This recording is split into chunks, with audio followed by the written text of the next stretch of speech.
Search. Search.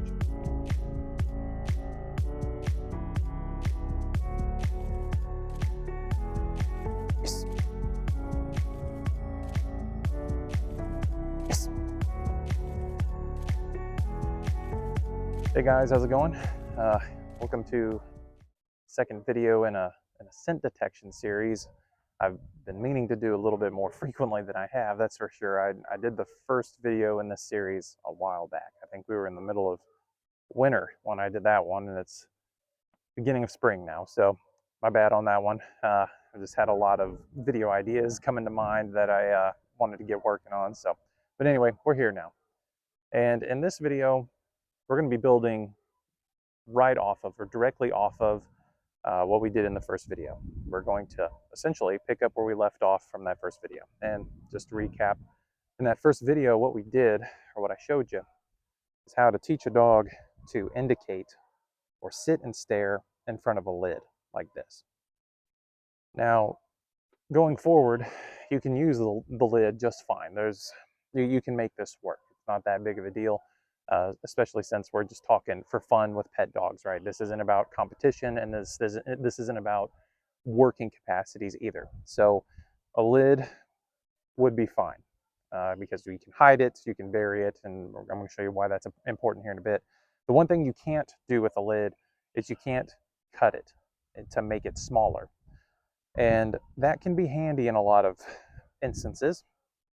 And that's why I would sort of recommend that you use Kong so that you can cut it up. Not only can you put food inside of it with that little cavity in there, if you decided you needed to use that for whatever reason, which is something I don't think I went over in the first video, and maybe I'll talk about it now, but or here in a second rather. But let me finish this thought first. So with the Kong, you can take scissors and you can cut it. You can make it smaller. You can hide it in places easier. Also, it's got a smell to it that's very unique and fairly easy to pick up. So personally, I like to use Kong. And even for at least working capacities, I've never done scent detection in a competition sense, but at least in working circles, there's something called the Kong method that came out of the Netherlands somewhere, I think Scandinavia somewhere. And I am a huge fan of it. It's actually the way I like to do tracking and scent detection now that I've learned about it. I've done the traditional, at least American ways of doing scent detection and tracking, and all those get the job done, but I find that there's holes in those methods. Whereas with the Kong method, you could be very, very thorough and get very, very operational off of this method. And so it very quickly has become my favorite method, and it's basically all I do now. So I use Kong pieces a lot, and I think it would be handy and useful for you guys as well. So what you may have to do is transfer the dog from the lid to a Kong piece if you decide you want to do that. And I figured I would go over that with you. I think I touched on it a little bit at the end of the first video, but I figured, hell, I might as well just go over it with you real quick.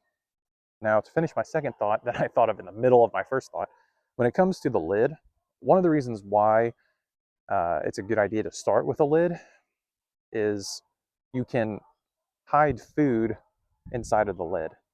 And what that does, so let's say I take a piece of kibble, put it inside the lid, I can flip it over, keep my hand there, and the dog's going to sit and stare at it. And whenever they're sitting and staring at it, I'm just going to move the lid away. The food's going to be there, and they're going to take the food, right? What that does is it plays off the principle of reward placement. And reward placement is basically a principle that says that wherever the dog expects the reward to be is where they're going to want to move to. That's where they're going to want to be as well. So if the dog expects the reward to be underneath what you want them to stare at, then they're going to stare at this thing very hard. And it's a very easy, very clean way to get the dog to stare at the item right away, right? Now the thing is if you wanted to, you could do that with a Kong, like I kind of alluded to slightly. If you cut a piece of Kong out just right where there's a little cavity, you can fit food under there, and you can cut a piece bigger than this too if you need to.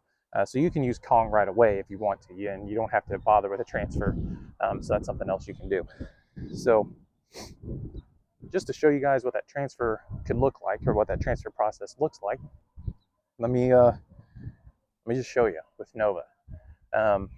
What you're going to do essentially is, if you recall from the first video, you eventually get to a point where you're pointing right on top of the lid, and you slowly lift your finger up higher and higher until you're standing straight up.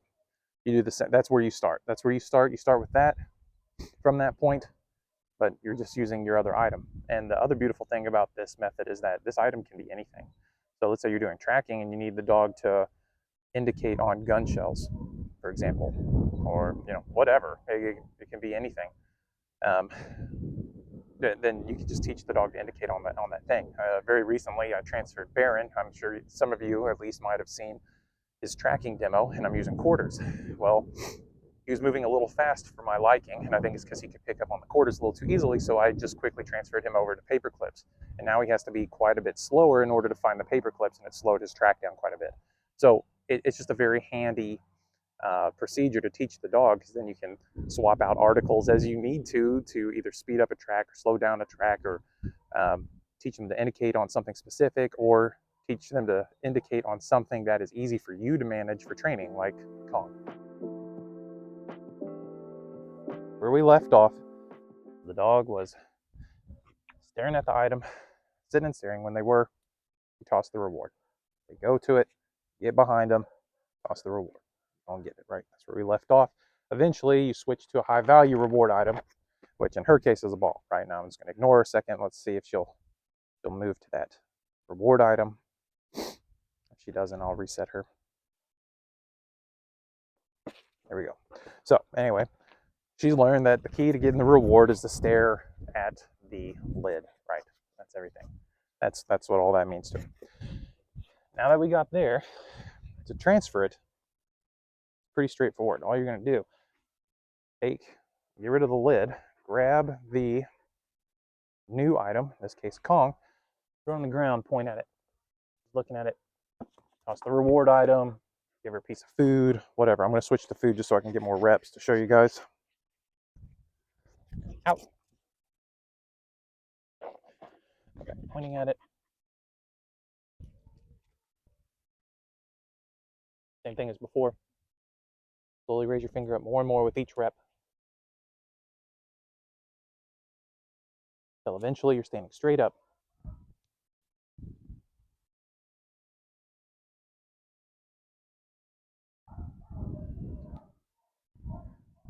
And then move around just as before, just a new item. Eventually get behind the dog, just like before. And then once that's super solid,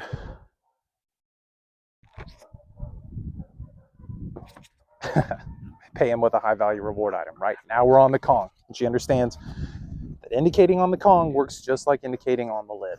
And it's literally that simple. So same thing as before. Now, just to get the game going, like there's other layers of stuff you could do, like adding a bridge and so on and so forth. But that's not entirely necessary for you guys. That is something that maybe I'll go on later. But I think just getting you all going on the game, getting you all going on having fun first is the most important thing. So that's what we're going to do. We'll worry about tightening things up later as we need to.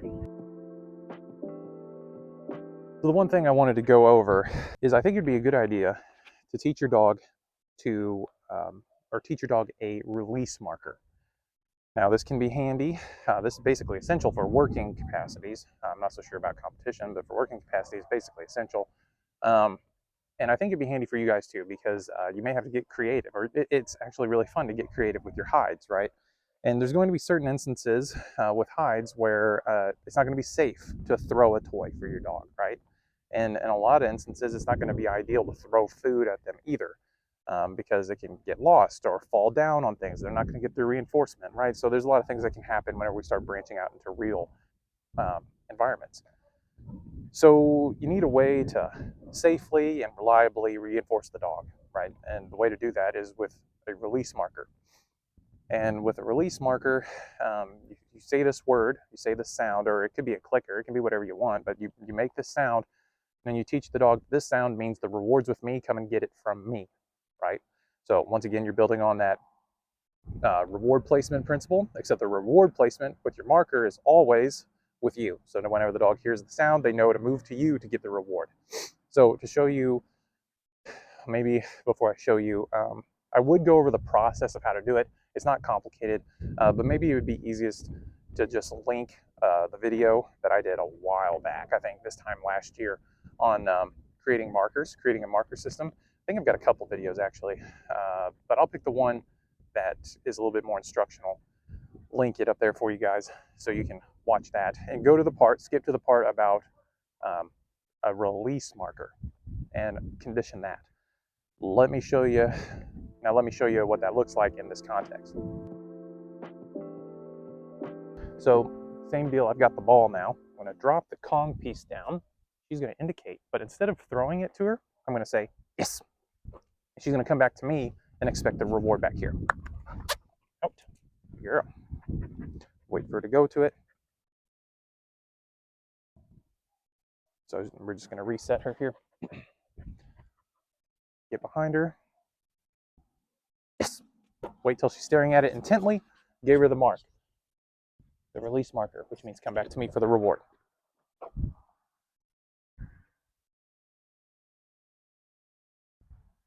Same deal, just move behind the dog. Yes. She knows to whip around, come back to me. That's something I've conditioned ahead of time, right?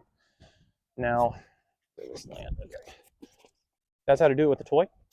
I know a lot of you may not use toys because maybe your dog doesn't give a single shit about toys, so you're gonna have to use food. The idea is the exact same. You're gonna say your marker, except now you're gonna condition the dog to come back to you to get the food.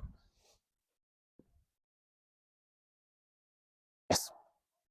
Good. Feed him a few times, 2, 3, 4 times, right? Good girl. Where we at? I gotta watch my damn. Move behind the dog. Yes. Same deal. Come back to you to get the food, right? You've probably seen me do this a few times in some other videos too. If you've been following my channel for any length of time, you can turn it into a chase game with the food. Yes. You just kind of hold it in your hands, make them chase it a little bit, add just another element to the food reward, make it a little bit more fun.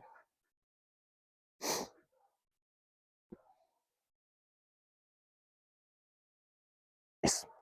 There you go.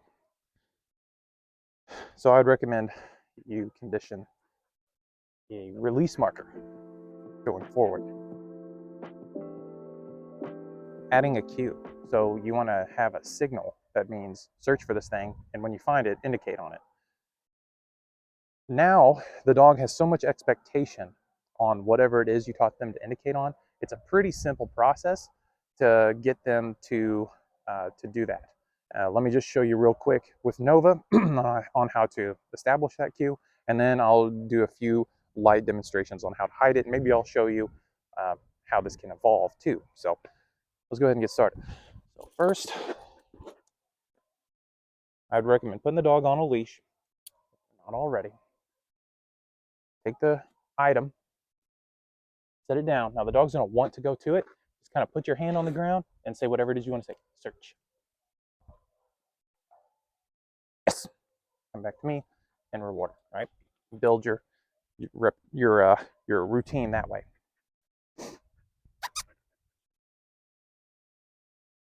Notice how I have to hold her back a little bit. It's because she's eager to go there because her expectation on it is super high now.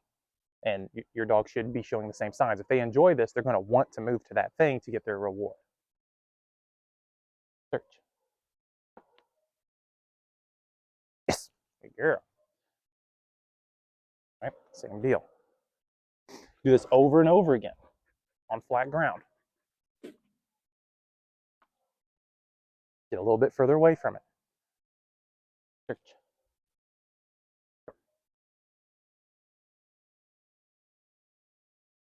You mix up your delivery.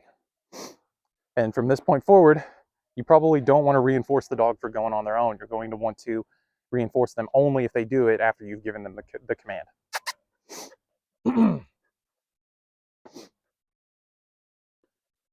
Search. Yes. There you go. That's how you get that going. So now that we got all that established and out of the way, I can finally show you how to start building on what we've been working on. So the next steps. And to summarize, it's pretty simple. All you're going to do is take this Kong, or whatever you decide to use, and start changing the context around where it is and the indication. So I know this might sound silly to some of you, but dogs are extremely contextual, and they're so contextual that if you don't teach them ahead of time, if you just go from having them indicate on flat ground, and then you, maybe in the same area, you prop it up on something taller, and now they're staring at it a little bit more eye level, they may not indicate. In fact, most dogs won't indicate because the context is too different. To them, that's two separate things. The article being on the ground, or the scent item being on the ground versus the scent item being propped up on something. It's two different things in their mind. So you have to gradually teach them that it's all the same thing. And how you do that is you very gradually move it into those new areas. So going from pavement out into the grass, for example, or going from the flat ground up higher on to something, right? Very gradually. Or burying, which is one of my favorite ways to do it, where you have it on dirt, and then it gets lower and lower and lower, deeper and deeper into the ground, until eventually it's completely underground and you can't see it at all, right? But this is how we're going to start branching out into teaching the dog to search for it in order to indicate, right? In order to indicate on it and get the reward, right? What we're doing is a form of back chaining, is what it's called. That's the technical term for it. So she's been used to pavement so far. I'm going to switch to her toy. Put it down on the ground. Maybe I'll put it right here, right? On the pavement, right next to the soil. Search. Yes. Comes back to me, gets the reward, right? Next rep, I may inch it a little bit further. Sit. Search.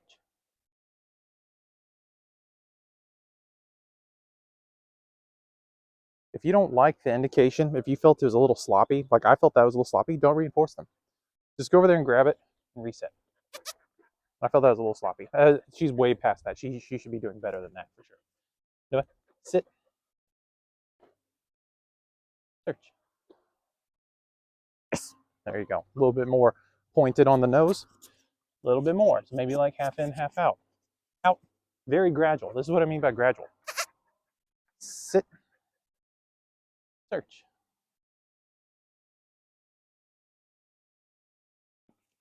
Hit her in the face. Didn't mean to there. But yeah, I'm trying to mix up the delivery. Right now, maybe I'm on the grass, but right next to that. Right next to the concrete. Nova, sit. Nova, sit. Search.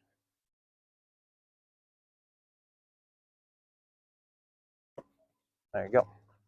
Something like that. Now we're off in the grass, right? So I can hide it somewhere in the grass. I know that sounds silly. Like I said, to us, it makes perfect sense, but to the dogs, it don't. Until you show them. Sit. Search.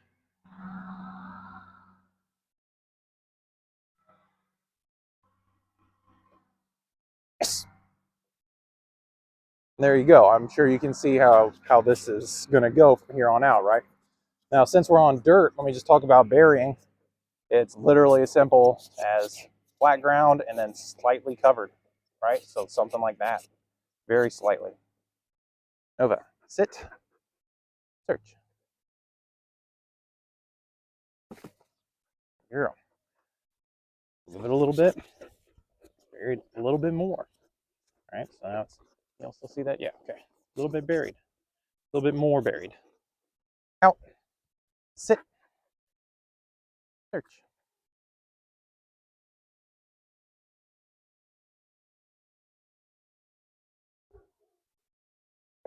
Yes. There you go. And a little bit more, so on and so forth. I'm sure you guys get the picture, but break it down as light as you need to until eventually it's completely buried under whatever. This is just some dead grass I'm using, but like you can't even see that probably because I can't even see it. I'm looking right at it. But at some point, you'll be able to do that. Sit, You can use dirt, whatever you got. Search.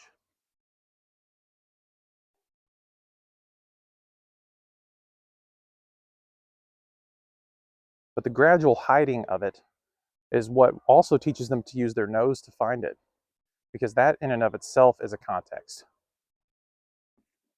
Girl. Context of it being visible to being not visible is too different to them. If you were to just take it and then bury it, they're not going to understand. You have to teach them very gradually. It's completely visible, less visible, less visible, less visible, and completely invisible. No matter which way you go about doing this, as soon as you start venturing into completely invisible, that's when the fun really begins, because now you can really start hiding it. And you apply the same principle in whatever context you want. So here I used moving the grass and then burying it, or at least putting it under some dry grass, but you could bury it under dirt all the same. Another thing you can do instead of burying it, you can make it smaller and smaller. So cut it into, like, let's say this is not a hole, but like, let's say this is whole, cut it in half. Then she can find that fine, cut it in that half in half, then that half in half, that half in half, till you have a very tiny piece, and you can hide that tiny piece wherever you want, essentially, and they're gonna have to really search for it. But that's another way to make the scent picture smaller, teach them to use their nose instead of their eyes. All right, so y'all remember me talking about elevated surfaces? This is the only elevated surface I have around here at the moment. Same idea. I'm just going to show you just to be thorough with it. But start on the ground and get a little bit higher, and place it wherever you can until eventually it's up higher and they're still indicating even though it's tall. And you can put this as high as you want to. You can actually train a dog to indicate in your arms as you pick them up and have them search something really high, and you'll feel them sit in your hands. So you can get as crazy with this as you want. But for the sake of simplicity, we're just going to keep it to this. Nova, here. The idea is the same. Nova, pie. Pie. Sit. Search. Okay, easy enough. Now maybe I'll just prop it up slightly up against this. Search. Right, okay, easy enough. Maybe I place it in that thing. Since we're working on the more vertical side of things, I don't want to hide it too much. You could add that as another variable, as hiding it completely under there, but I want it to be visible to her. Sit. Nova, sit. Search. Okay. A little bit higher. See if I can balance it on there. I don't think this piece is going to work. I could have gotten myself another piece. Let me try right there, maybe. Yeah. Search.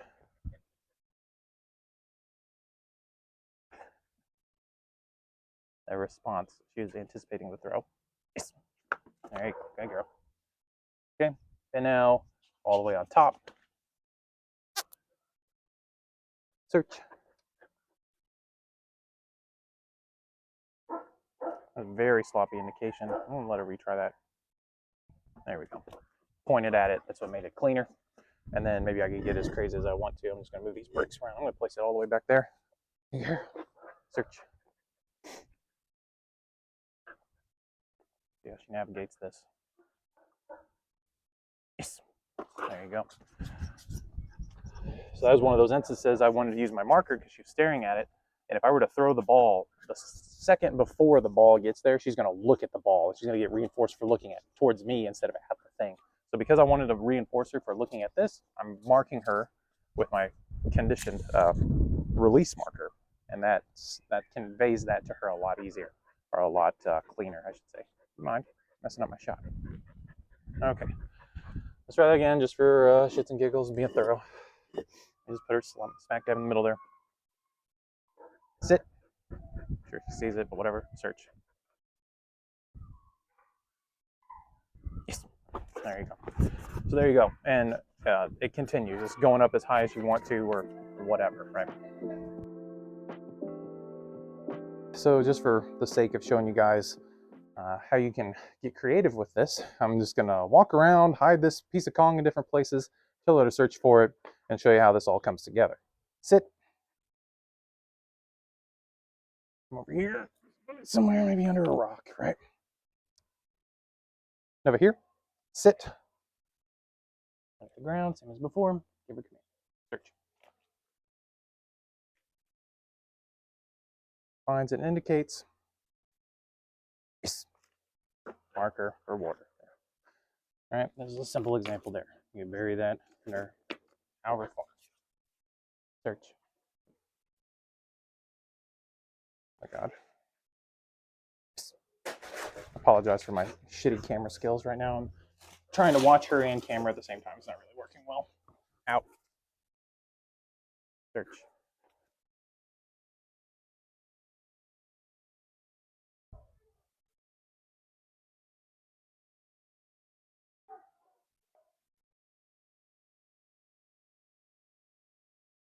Yes. So, as a pretty big example of how you can really bury things at some point. And yeah, how far did I actually put that in there? Oh, there it is. I'm just stupid. Okay. There you go, guys. Hopefully that was a little enlightening. Get you all going. I know this video was kind of thrown together. It wasn't nearly as planned out as a lot of my other videos are. But I wanted to get something going for you guys. I wanted you guys to start having fun now that the weather's getting nice, right? So hope that was helpful. If you have any questions, run into any problems, because there can be some hiccups along the way. If you run into any of them and you need some advice, don't hesitate to ask in the comments. I'd be more than happy to help you. So have fun with it, and I'll see you all in the next one.